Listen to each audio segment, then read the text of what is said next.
안녕하십니까. 국내 전문가와 함께하는 세계 신안보 포럼 라운드 테이블 사회를 맡은 외교부 국제안보과장 김수은입니다.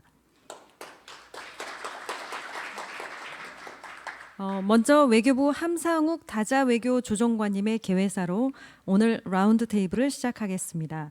함상욱 조정관님 무대로 모시겠습니다.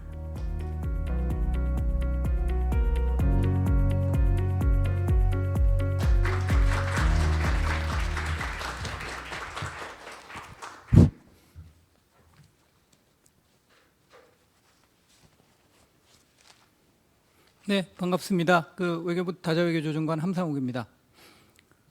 신요한 한국통신학회 회장님, 김상배 정보세계정치학회 부회장님, 그리고 여러 참석자 여러분, 사이버 신기술 등 신흥안보 위협을 논의하는 뜻깊은 자리에 함께해 주셔서 감사합니다.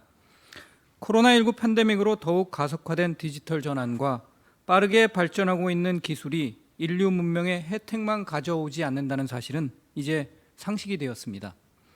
작년 9월 한국인터넷진흥원에서 발간한 보고서에 따르면 랜섬웨어에 의한 전 세계 피해 규모가 2015년 약 4천억 원에서 2031년에는 312조에 달할 것으로 전망되고 있습니다. 이는 우리나라 올해 예산 608조의 절반이 넘는 규모입니다. 지난달에 해커 조직 콘티가 코스타리카 정부기관을 공격해서 수출입 관리 시스템, 국세 시스템 등을 중단시킨 사례와 같이 국가기관, 국가 핵심 인프라에 대한 공격도 빈번히 발생하고 있습니다. 이와 같은 사이버 공격과 신기술의 오남용 등 다양한 신흥안보 위협은 어느 한 나라가 독자적으로 또는 몇몇 나라만 참여해서는 해결하기 어려운 과제입니다. 특히 사이버 공격, 신기술의 오남용 등 비국가 행위자가 주도하는 위협이 늘고 있는 만큼 해결 방안을 모색하고 실행하는 데 있어서도 비국가자의 참여도 중요합니다. 선진국과 개도국 정부뿐만 아니라 기업, 연구자, 국제기구 등 모든 당사자가 함께 협력해야 고도화되고 다차원되고 있는 신흥안보 위협에 대비하고 제대로 대응할 수 있을 것입니다. 그러나 신흥안보 위협에 대한 국제 거버넌스가 아직 충분하지 않고 국가 간, 이해관계자 간 의견이 서로 다른 탓에 그간 국제사회의 대응 노력에는 많은 한계가 있었습니다. 우리 정부는 아직 초기 단계에 있는 신흥안보 국제 담론 형성을 선도하고 다양한 당사자들과 힘을 합쳐서 신흥안보 위협을 해결하는 데 선도적인 역할을 수행하겠다는 의지를 가지고 있습니다. 정부, 국제기구, 기업, 학계, 시민사회 등 모든 이해관계자가 함께 신흥안보 위협의 해결 방안을 모색해 나갈 수 있는 플랫폼으로 마련했던 것이 바로 세계 신안보 포럼입니다. 작년 11월 개최된 제1차 포럼에 보건안보, 사이버안보, 신기술안보 등 각 분야의 명망가들이 참석하여 신흥안보 위협에 대한 국제 거버넌스 구축 및 개선, 민간의 인식 제고와 참여 확보, 그리고 개도국의 역량 강화 필요성에 대해서 논의하였습니다. 그리고 2차 포럼은 다음 달 21일, 22일 양일간 바로 이 장소에서 개최될 예정입니다. 1차 포럼이 다양한 이해관계자와 함께하는 신흥안보 국제 논의의 초석을 마련했다면 올해는 신흥안보 위협에 대한 인식을 계속 제고해 나가면서 논의를 더욱 내실화해 나가는 것이 목표입니다. 이를 위해서 한편으로는 해외의 대표적인 안보 싱크탱크 중 하나인 스톡홀름 평화연구소 시프리와 협업하고 다른 한편으로는 오늘 이 자리에 함께해 주신 많은 국내 전문가분들과 활발히 소통해 나가고자 합니다. 이러한 맥락에서 한국통신학회, 정보세계정치학회, 그리고 국립외교원과 함께 오늘 라운드 테이블을 마련했습니다. 사이버 안보 관점에서 보자면 우크라이나 사태의 함의, 그리고 신흥기술의 안보적 함의와 글로벌 거버넌스의 미래 두 가지 주제에 대한 활발한 논의를 기대합니다. 지난주 한미 양국 정상은 핵심 신흥기술과 사이버 안보 협력을 더욱 심화하고 확대해 나가기로 공동성명을 통해서 여러 차례 강조하셨습니다. 이처럼 사이버 신기술은 이제 국제안보 논의의 핵심 의제로 자리 잡았습니다. 또 국제사회는 세계 10위의 경제대국이자 기술 강국인 우리나라가 더 큰 역할을 해줄 것을 기대하고 있습니다. 우리 정부가 이러한 기대에 부응하여 신흥안보 위협에 대한 논의를 선도하고 그 대응을 위한 국제협력에 중추적인 역할을 할 수 있도록 앞으로도 모두 지혜를 더해 주시기를 기대합니다. 감사합니다.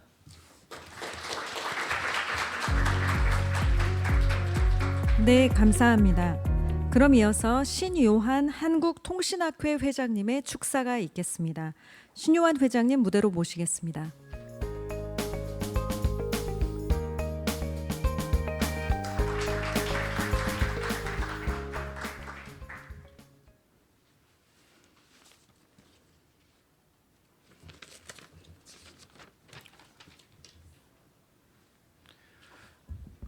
네, 안녕하십니까.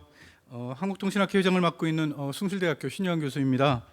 2022년 세계 신안보 포럼 라운드 테이블에서 한국통신학회 회장 자격으로 축사를 하게 되어 무척 기쁘고 영광스럽게 생각합니다. 신안보 위협 대응 국제 협력을 선도하기 위한 정부와 학계의 논의 자리인 본 행사에 초대해 주신 함상욱 다자외교 조정관님과 정보세계 정치학회 김상배 부회장님 그리고 여기 참석해 주신 모든 분들께 감사의 말씀을 드립니다. 4차 산업혁명의 도래에 따라서 고도의 ICT 기술들이 사회 곳곳에 스며들어 우리의 생활을 더욱 편리하게 만들고 있으나 다변화된 네트워크는 침입 경로를 노출시켜 외부 침입을 용이하게 하고 집중화된 정보 제어는 일회적인 공격에도 대량 정보 유출을 유발하기도 하며 첨단 기술들이 일상 속에서 빈번하게 활용되면서 기술 유출 위협이 증대하고 보안 침해 수법도 다양해지고 있습니다. 결국 보안 시스템이 충분하게 구축되지 못한 환경에서 첨단 기술들을 적극적으로 활용하는 것이 기존 안보에 대한 새로운 위협이 되고 있는 그런 상황입니다. 또한 최근 미국과 중국 등이 최첨단 ICT 기술 확보를 두고 경쟁하면서 이러한 기술 자체의 보유 여부가 새로운 안보 이슈로 작용되고 있는 현실입니다. 이런 환경 변화에서 보안과 신기술의 발전이 더욱 긴밀한 관계를 유지하고 사이버 보안의 영역이 확대되어야 하며 더욱 고도화된 보안 정책을 시행하기 위해서는 결국 이런 신기술의 경쟁력이 높아져야 합니다. 오늘 행사는 우리의 이러한 현실을 어떻게 대응할지에 대한 좋은 논의의 자리가 될 것으로 기대합니다. 끝으로 이렇게 훌륭한 자리를 준비해 주신 외교부 관계자분들께 감사 인사드리며 참석해 주신 여러분들께서는 우리나라가 신안보 위협 대응 국제협력을 선도할 수 있도록 유익한 논의의 시간을 가지시기를 바랍니다. 감사합니다. 네. 네, 감사합니다. 네, 감사합니다. 다음으로 김상배 정보세계 정치학회 부회장님의 축사가 있겠습니다. 김상배 부회장님 무대로 모시겠습니다.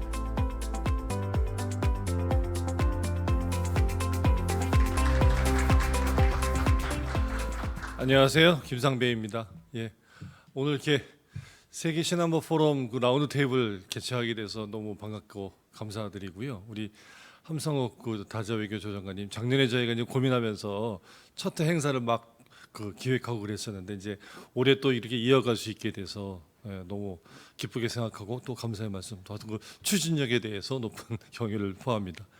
또 올해는 또 특히 저희가 통신학회하고 같이 하게 됐어요. 그래서 신희환 회장님 오늘 처음 뵀는데 아까 식사하는 테이블에서도 아주 유익한 말씀 많이 나눴고, 또 우리 홍인기 수석부회장님 여러 가지 좋은 말씀 주셔서 너무 감사합니다. 예. 또 이렇게 아마 이런 종류의 라운드 테이블이나 학술 회의는 제일 중요한 게 발표자하고 토론자분들이시잖아요. 그래서 오늘 큰 노고를 해주시리라고 생각돼서 어떤 부탁의 말씀 드리고요. 또 이 라운드 테이블이다 보니까 진행하는 과정에서 아마 플로거에서의 참여도 되게 중요하지 않을까 싶습니다. 그래서 많은 그 질문들 또 의견들 많이 개진해 주셨으면 감사할 것 같습니다. 하여튼 뭐 이 행사 전반적으로 준비해 주신 그 우리 외교부 국제안보과 그 관계자 선생님들께도 감사의 말씀 잊을 수 없을 것 같습니다. 저희가 그 정보세계정치학회가 국제정치학 하시는 분들 중에서 이런 오늘 이슈와 관련된 신흥 기술이나 사이버 안보의 국제정치에 관련된 이슈를 공부하시는 한 150여 명의 분들이 응집적으로 공부해오는 모임입니다. 그래서 역사적으로 연구회부터 시작한 걸 따지면 한 22년 가까이 된 것 같아요. 2000년부터 시작했으니까 한 3, 4년 전부터 저희가 학회 법이나 해가지고서 좀 더 체계적으로 연구하는 계기를 만들고 있습니다.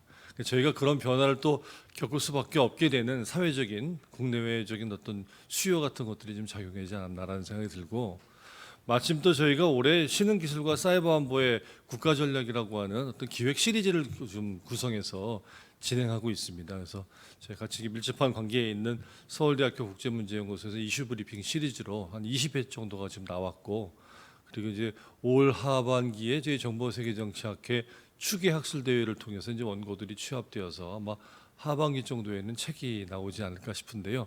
아마 오늘 우리가 토론하는 과정의 얘기들이 그 내용에 많이 담기게 되지 않을까 싶습니다. 그래서 제가 사실은 개인적으로 플로어에 그 책에 필진 분들을 이렇게 여러분들 좀 모셨어요. 그래서 아마 그 집필하시는 과정에서 가지고 계시는 고민들 이런 것들을 같이 털어놓고 공개하는 어떤 시간이 됐으면 좋겠다라는 생각이 듭니다. 중요한 주제인 것 같습니다. 오늘 저희 1부하고 2부로 나눠서 진행하는 사이버 안보 이슈와 신흥기술과 관련된 글로벌 거버넌스 이슈라는 것들이 굉장히 중요한 이슈가 되었고, 이게 단순히 기술이나 공학 뭐 이런 전문 분야의 주제가 아니라 이제 국제정치적인 차원에서 국가안보를 논할 정도의 주제로서 부상하지 않았나라는 생각을 해보게 됩니다. 아마도 올 초에 발생한 우크라이나 전쟁이 그런 그 이슈의 의미를 우리에게 더 바짝 다가오게 만드는 어떤 계기가 되지 않았나 싶어요. 그래서 아마 1세션이 저희 이제 우크라이나 전쟁을 중심으로 해서 이런 이슈를 논의하는 과정도 아마 그런 맥락에 놓여 있지 않나 싶습니다.